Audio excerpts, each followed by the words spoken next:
I jolted awake with the horrifying realization I was the villain in this story, the kind who'd end up fish food at the bottom of the ocean. Right now, my family had dumped me on the bed of Ryan, the male lead, as part of their scheme. According to the plot, I was supposed to blackmail this tycoon into keeping me as his pampered pet. But knowing how this ends, I'd rather die. Clutching the hotel bathrobe around myself, I climbed onto the windowsill. Ryan stood by the bed adjusting his cufflinks, his icy gaze sweeping over me. At 6'3" with that chiseled jawline, he was every Omega's fantasy alpha. Yet all I could see was the future version of him rolling down a car window to coldly order, "Dump him in the harbor," with me as the gagged victim. "Listen carefully." His baritone voice snapped me back to reality. "Take the money and pretend this never happened." I shivered. If I followed the original plot by becoming his kept lover, I'd die. But without his protection, my family's wolves would tear me apart. Damned if I do, damned if I don't. When I didn't respond, Ryan's frown deepened. "Not enough? Let's be clear without your little stunt. A defective Omega like you wouldn't even." "Okay, I'll leave," I interrupted, then literally rolled across the mattress away from him. The floor-to-ceiling windows proved stubborn, but after several heaves, I managed to crack it open enough to squeeze through. "What the hell are you doing?" Ryan demanded as I wriggled halfway out, chilly night air whipping my hair. "Jumping. You should film this for insurance purposes." My slipper-clad foot found purchase on the exterior ledge. His laugh held no humor. "Pathetic. Your dramatics won't change anything." The marble plaza 20 stories below twinkled invitingly. Just as I leaned forward, an iron grip yanked me back. I crashed onto the bed, dizzy, as Ryan loomed over me breathing hard. "You're actually suicidal? Relax," I rasped, readying my bathrobe. "I'll go die somewhere else. Won't dirty your penthouse." My flip-flops slapped loudly against marble as I marched toward the exit. Behind me, I heard Ryan mutter, "Goddamn headache," before the suite door slammed shut. Ryan eyed me suspiciously but didn't stop me again. I walked ahead with him trailing behind. Only when I marched straight toward the busy street did he finally block my path. "What do you want? Official recognition? Money? We can negotiate. Stop being dramatic." I gazed at him with gratitude, touched by his kindness even after being manipulated. Patting his hand sincerely, I said, "Thank you, sir. But right now, I just want to die. You should probably step back so people don't get the wrong idea." His expression turned complicated, as if testing some theory. "Should I film a video first? Proof that I'm committing suicide voluntarily?" I shrugged and kept walking. Suddenly the world flipped upside down as I got thrown over someone's shoulder. Dazed, I found myself deposited into a luxury car. "Lock all doors," Ryan ordered the driver after sliding into the opposite seat. I guiltily withdrew my hand from the door handle, utterly confused. The silent car ride lulled me to sleep instantly. I awoke to find us parked before a palatial estate. Ryan opened my door. "Get out." "Where is this?" "Home." "Home?" This sprawling botanical garden masquerading as a residence made me want to die even more. While trailing behind him, I mentally cataloged suicide options. That oak tree's perfect for hanging. Those oleanders might be poisonous. My eyes lit up seeing the koi pond. Drowning required no tools. Just one leap. Ryan yanked me back by the collar, gritting out, "Where do you think you're going?" Testing your pond's depth? First my hotel, now my home. Do I owe you some cosmic debt?" "Sorry. I'll leave dash." "Shut it." His growl made me snap my mouth closed. Since when did needing personal space to die become so complicated? He collapsed onto a Chesterfield sofa while I perched on the farthest cushion. A middle-aged man resembling a butler appeared, his polite smile faltering momentarily. "I've never seen Mr. Anderson bring an Omega home before. May I have your name?" Hearing this cliché romance novel line, I scrambled up nervously. "I'm Sam. Just call me Sam." "Oh? Sam Jones. From the Sherman family in Yorkville?" Yeah. I scratched my head awkwardly, unsure how to explain my status. The least favored bastard? The family's most defective Omega? Both labels burned my tongue. My shoulders slumped as I stared at the fruit knife on the table. Maybe a pathetic waste of space like me should just... Ryan suddenly bolted upright, tracking my gaze. Enough with the interrogation. He snapped at Robert. Clear the table. Knives, plates, all of it. The butler swallowed his unspoken words, gathering the items. I slumped back into my chair, skin prickling under Ryan's intense scrutiny. Still hurting? He asked gruffly. Hurts. So bad I just want to. His hand clamped over my mouth before I could finish, knuckles whitening. Never say that word again. I nodded frantically. When he released me, I rubbed my stinging lips, probably reddened from his grip. Damn it, this humiliation only made the dark thoughts louder. Tears welled as Ryan's piercing stare dissected me. After an eternity, he exhaled sharply.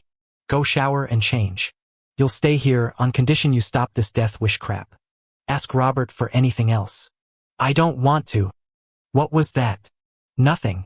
Old survival instincts kicked in. I trudged upstairs behind the butler, each step heavier than the last. The bath's warmth momentarily soothed me.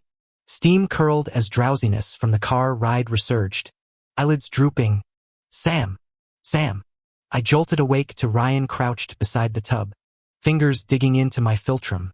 What part of no dying confused you? He roared, voice ragged.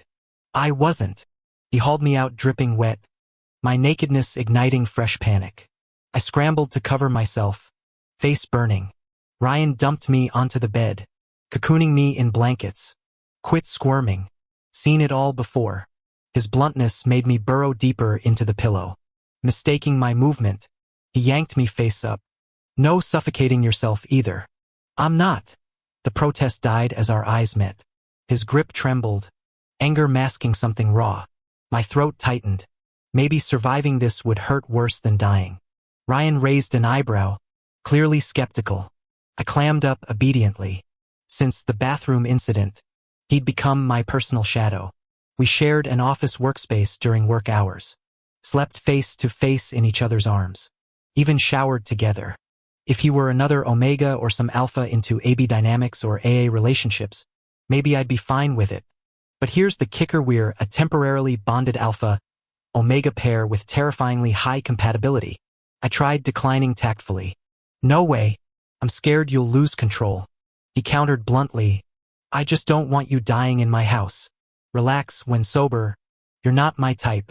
We ended up showering together anyway. Not because I wanted to, but because the 6 feet 3 inches wall of muscle could easily overpower my 5 feet 11 inches frame. Steam curled around us in the humid bathroom as crisp fur scent flooded the space. My legs trembled while glaring at his deceptively composed expression. For the first time, I dropped formalities.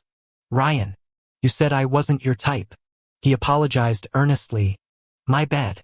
Then proceeded to break that promise completely. Next morning, I lay bedridden staring blankly at the ceiling. Freshly groomed Ryan bent to kiss my hair. What's on your mind? Thinking about Sway. His fingers gently pinched my lips shut. We agreed you'd stop saying that word. Since when? I angrily shoved his hand away, turning my back dramatically. He nuzzled my ear murmuring, coming to the office with me today? My ears burned as I snapped. No. Fair enough. How about a goodbye kiss then?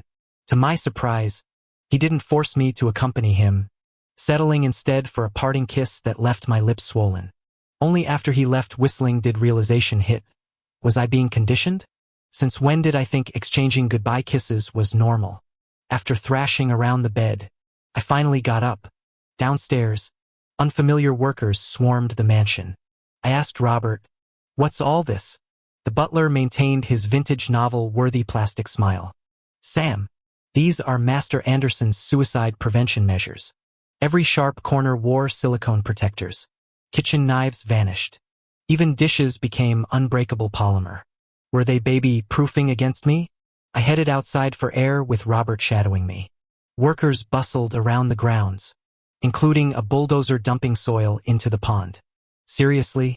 That evening, I confronted Ryan about the overkill security. Filling the pond? That's excessive even for you. I want to say I don't actually want to die that badly anymore. Because my life isn't just despair and hardships now. Ryan looked at me with undisguised skepticism. Really?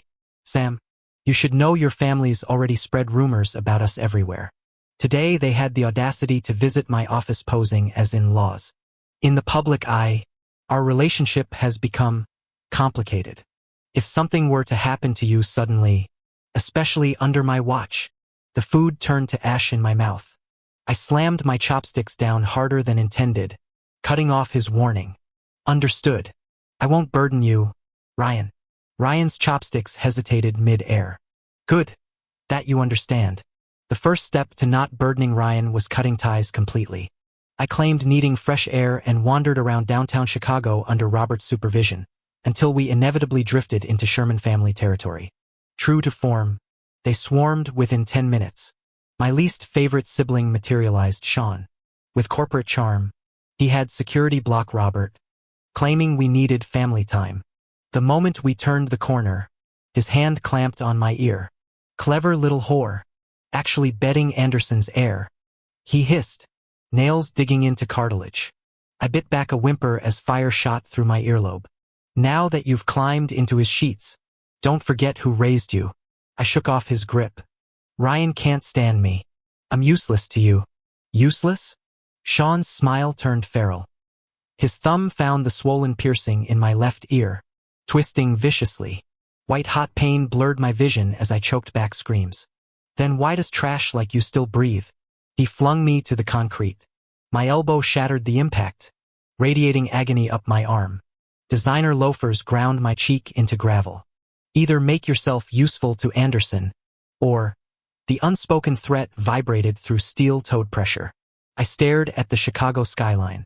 Just kill me, or hand me the blade. I'll do it myself. Sean's laugh echoed coldly. Death wish? Somebody get Mr. Jones a knife. Chaos erupted as lackeys scrambled. I sat up slowly, tracing the blood crusting my collar. Maybe I should have succeeded in that initial rooftop plunge.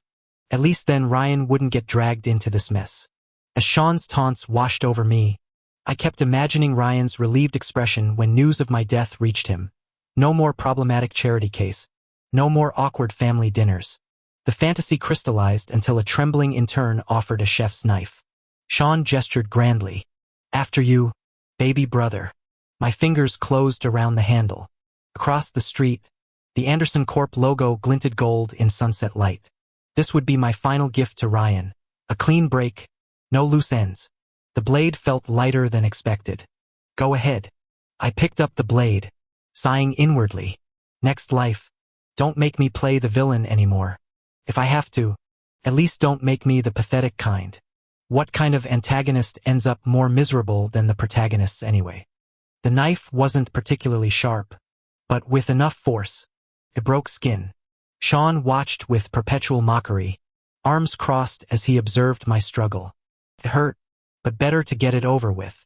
Just as I gathered resolve, a heavy wristwatch struck my hand, knocking the blade loose. Sam, don't you dare die on me. Ryan strode urgently toward me, white-coated medical staff swarming behind him. His outstretched hand hovered uncertainly near my bleeding wrist. Who said you could quit? Does it hurt? Strangely, the courage I'd mustered evaporated when he asked that. Suddenly every ignored injury flared to life. It hurts. Ryan yielded his position to the doctors almost immediately.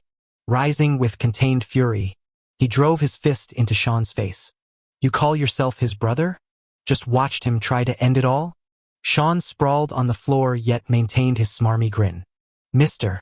Anderson misunderstands. My brother's always been dramatic. Throws these suicidal tantrums at home constantly. Never serious though. I assure you. Ryan's laugh held no humor. Assure me? Sam hasn't so much as broken a nail in my care. 5 minutes with you and he's covered in blood ready to die. That's your idea of harmless family drama? His glare shifted to my torn ear. How'd that happen? Appears to be from violent pulling. A doctor offered. Who? Ryan's calm tone made it an accusation, not a question. My throat closed. Children trained to endure beatings in silence don't learn to tattle. Ryan inhaled sharply. Never mind. I know. Turning toward Sean, His voice vibrated with rage. The Sherman family. Truly impressive. Though my injuries weren't critical, Ryan confined me to hospital care for a full month. By discharge day, I gained noticeable weight. In the car, Ryan pinched the softness at my waist. Sam, why won't you fatten up properly? I poked my rounded cheeks indignantly. I gained 10 pounds. He captured my hand, pressing a kiss to my temple. Not enough. Not nearly enough. Strangely, since that Sherman family disaster, Ryan hadn't uttered a single harsh word. If I didn't know better, I think he was spoiling me rotten. But my anxiety grew daily because in the original storyline, there had indeed been a period when Ryan and I got along reasonably well. Before my complete moral descent and before he became utterly merciless. Later, the Sherman family, dissatisfied with my limited usefulness, tried forcing me into the bed of Evan, the main love interest's younger brother. Seems Ryan's too shrewd a businessman to bleed himself dry even for someone sharing his bed. They'd schemed. If the older brother won't budge, we'll try the younger one. That Evan's different, hot-headed youth are easier to manipulate. Yet, in the original plot, Ryan had caught me the moment the Shermans delivered me to Evan's bedroom. Even then, he'd simply handed me a check and thrown me out. Cast out by both families, I became a stray dog clutching that cursed money. Eventually, it funded my spiral into hiring thugs and framing others, morphing into the very monster I'd once despised. Remembering my future grotesque self and Ryan's look of utter revulsion sent chills through me. I instinctively grabbed his sleeve. What's wrong? Ryan turned with that gentle concern that always unraveled me. My planned question, would you still care if I became unrecognizably wicked? Died in my throat. If there's even a 50% chance of disappointment, I'll cling to this moment instead. Someone wishing me happiness right now is enough. Ryan took my hand, frowning. You're freezing. Lingering effects from? I chuckled weakly. A slit ear and throat. Not pneumonia. No after effects. He kept my hand cradled even after we exited the car. Bro. The voice snapped me from my Ryan-focused daze. My face paled as I yanked my hand back. Evan, what brings you here? I forced out, already retreating. Not feeling well, excuse me. Cowardice never works. Evan cornered me anyway. So you're Sam? This diverged from the script. We shouldn't have interacted before that ill-fated betting. At most, I'd been his brother's insignificant fling, beneath his notice. Yes, Evan studied me like a curious predator.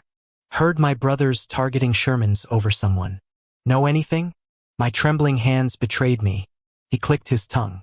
Scared already? I've barely started. He couldn't see the visions flashing before me. His boot crushing my femur, fingers bent backward until joints popped. I dug nails into palms, fighting terror. Never mind. Let me spell it out. First time Ryan's ever moved against a corporation for a person. Whatever your Sherman ties are. He closed the distance, breath hot on my ear. If you dare use him, I'll show you what broken limbs and endless agony truly mean. My pupils dilated as my entire body trembled uncontrollably, as if I'd truly been transported into that scene. Please don't hit me. I'll die myself. I'll do it myself. Please, I'm really scared of pain. Let me handle this. Okay. The version of me in my mind kept repeating these fragmented pleas while the real me panicked helplessly. Sam? What's wrong? Sam? Ryan finally appeared, half forcing me into his arms as I staggered. I clamped my hand over my mouth, terrified to make a sound. Evan, what did you do? Why is he suddenly like this? Ryan's voice turned sharp with barely contained anger. Evan looked both defensive and convinced I was faking. I didn't do anything. Ryan, how can you fall for this terrible act? Don't forget he's that low-grade Omega the Shermans forced on us. He's just... Shut your mouth, Ryan ordered, rhythmically patting my back to ease my hyperventilation. Only when my breathing stabilized did he turn back to his seething brother. I brought him here myself. After all the effort I spent protecting and rehabilitating him, you trigger a relapse with your baseless prejudice? Is this supposed to help me, Evan? Or are you deliberately challenging me? The unprecedented harshness from his brother left Evan stammering. But Ryan, You can't seriously. Get out. Don't show your face until you learn basic decency. Evan shot me a venomous glare before storming off. Ryan held me close, repeating apologies into my hair. What exactly was he sorry for? That his brother hated this parasite? That he'd once ended my life with his own hands? Or that we'd inevitably drift apart like the story predicted? Ryan? I grabbed his collar with shaking hands, desperate lunacy overtaking me. Do you want to kill me too? He froze momentarily before gently pressing his forehead to my temple. Never. This time, I'm here to love you. Everything changed after that day. Ryan still treated me well, but no longer as a lover. He brought me to Anderson Corp for internship training, starting me from scratch.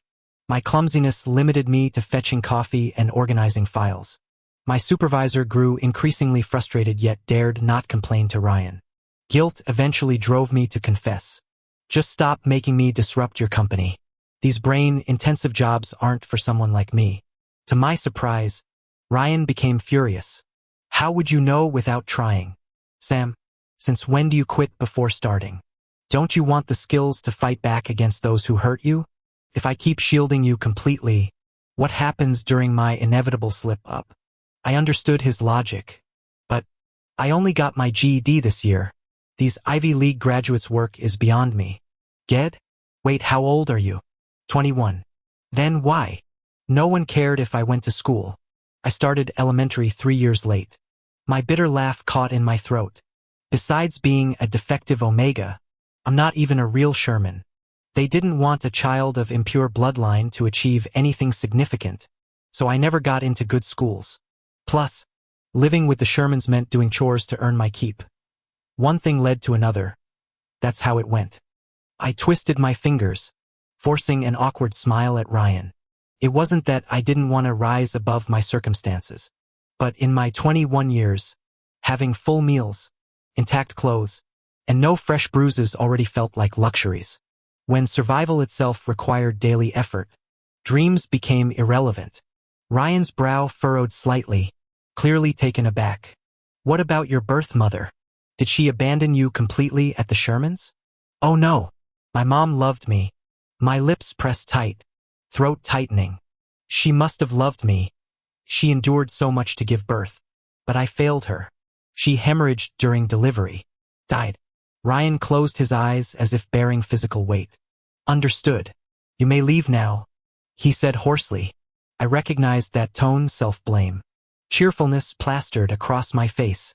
I reassured him. It's ancient history. Look at me now, doing great. Even gained weight. He sighed, equal parts exasperated and fond. You would never mind. Come here. Though he'd told me to approach, it was Ryan who closed the distance first. Sam. His palm cradled my cheek. Let me start over. Let me raise you properly. He meant it literally. I stared at first-grade math problems, torn between laughter and tears.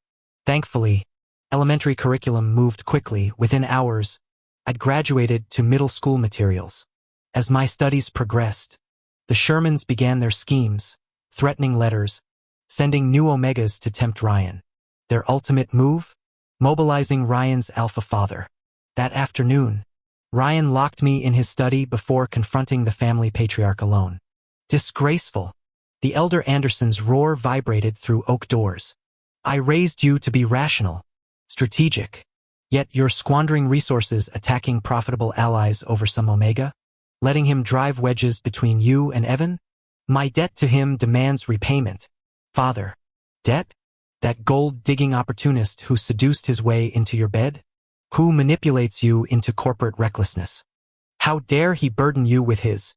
Lower your voice. Ryan cut in coldly. He'll overhear and spiral again. Do you know how long it takes to calm him afterward? And never call him trash. He's 21. Should be building his future, not surviving day to day.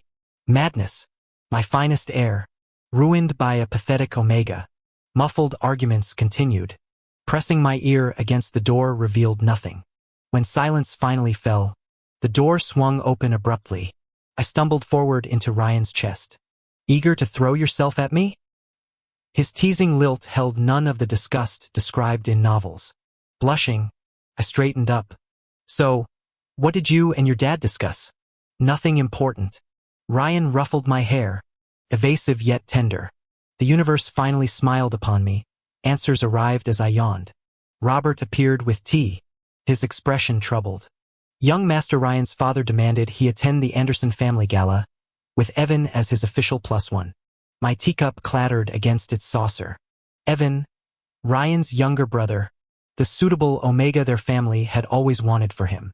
Robert avoided my eyes. Master Ryan refused, of course, but the elders are invoking the bloodline accord.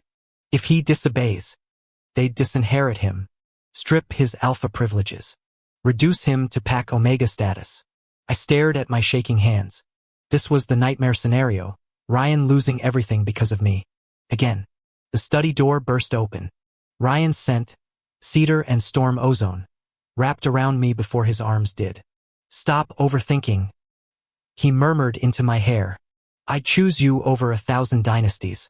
But your family made their choice when they sold Evan to the Shermans last year. His grip tightened. They don't get to reclaim him now that he's widowed. Especially not by sacrificing you. Ice flooded my veins. Evan married into the Shermans? To my brother Sean? Ryan's lips brushed my temple. Stay with me tonight. We'll face tomorrow together. As he led me to his chambers, I glimpsed Robert mouthing apologies to the family portraits. My stomach churned. However this ended, the Anderson legacy would fracture and I'd be the wedge. Again. Always. I sat across from Ryan's father, nervously wiping my sweaty palms.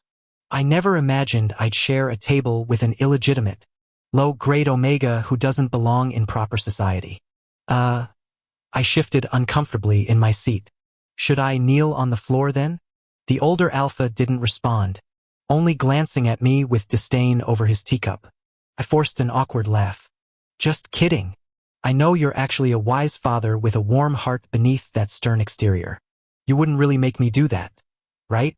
The silver-haired alpha continued ignoring me, leisurely sipping his tea. My skin started crawling until I finally stood up. If there's nothing else, I should get back home. Still have homework to finish. The alpha finally spoke.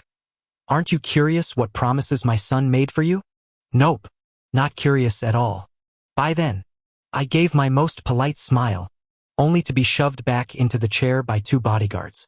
The teacup slammed onto the table. How dare you show no gratitude for his sacrifices?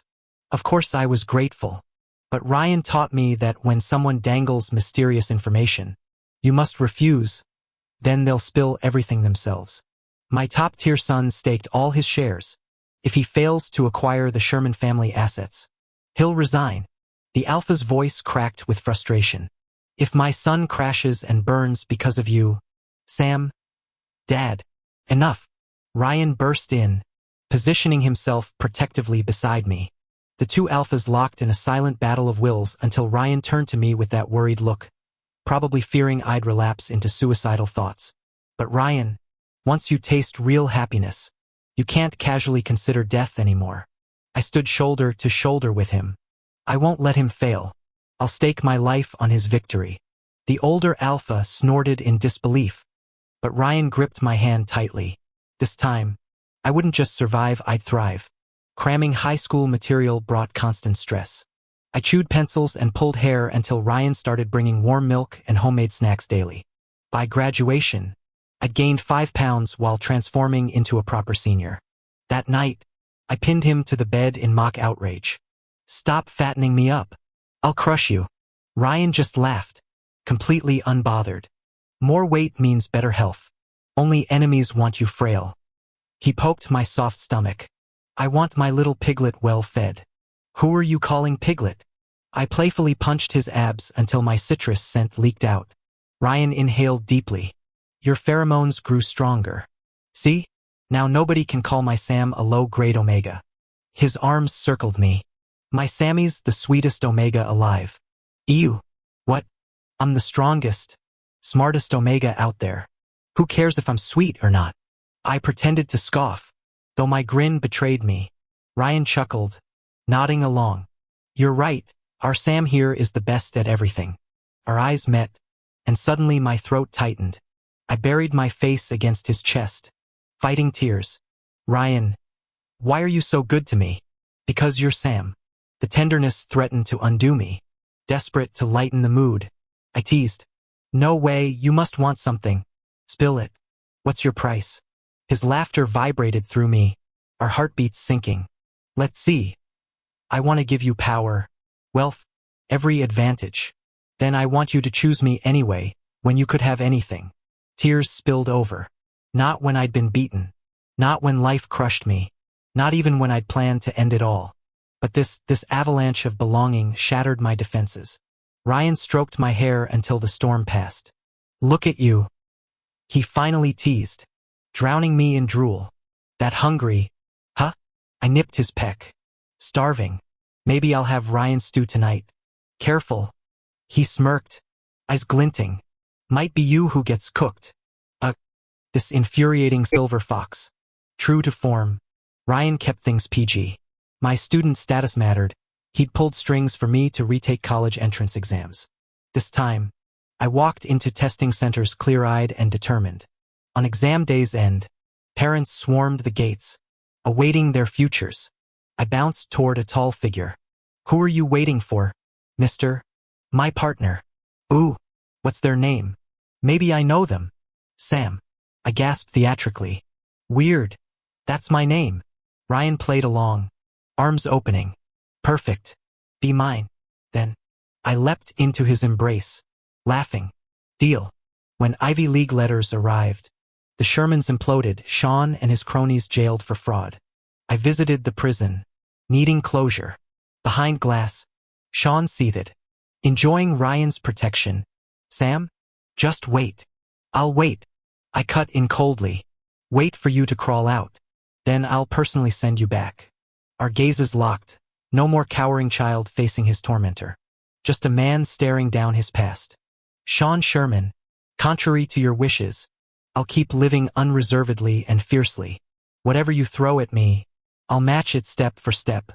Even if it takes my last breath, I won't back down again. Sean stumbled backward, shock etching his features. No, you're not Sam. Where's that pathetic weakling? Who are you? I ignored his ravings, rising to press my palm against the glass partition. That Sam died. I mouthed with deliberate clarity. He perished in every moment of despair, only to resurrect in each glimmer of hope, constantly breaking and mending. The person standing here now isn't the villainous antagonist nor the pitiful victim from your script. I'm Sam, 21. Limitless potential stretching before me like an open highway. Outside the visitation center, Ryan leaned against his car, autumn leaves swirling around his polished Oxfords. Hungry? He asked when I approached, never mentioning the prison visit. His smile held summer warmth despite the November chill. Starving. Let's eat. Let's love. Let's embrace this defiant, messy business of living. So long as we keep breathing, hope remains coiled in life's unwritten chapters like a promise. I'm Ryan, sentient narrative custodian, eternal background character. My existence revolves around maintaining plot continuity across infinite storylines. But this particular romance arc, 18 resets, 18 times watching Sam drown in that frigid harbor as the world shattered around us. Until this iteration, when instead of reciting his villainous monologue, he climbed onto that damn windowsill. I broke protocol catching him. Worse, I started whispering warnings against his predetermined path. The contradiction terrifies me. I'm designed to enforce narratives, not feel my pulse quicken when he laughs. Around him, I forget about plot armor and character arcs. I become simply Ryan. This emotion terrifies me because I've orchestrated his destruction 17 times over. Yet here we are, the story spiraling gloriously off script. The system hasn't initiated reset protocols in 327 days. Maybe this time, I won't have to kill him. Maybe this time, I can love him properly. Ryan, first-time love participant, fell harder than Icarus. Tragically, their stolen moments of affection always dissolved into predetermined tragedy. Cold words spoken, betrayal enacted, harbor waves closing over Sam's head. The world never collapsed from plot deviations. It shattered because Ryan's artificial heart broke beyond repair each time. After every reset, His emotional memories would wipe clean. Yet somehow, he always found his way back to Sam. 17 cycles corrupted the system.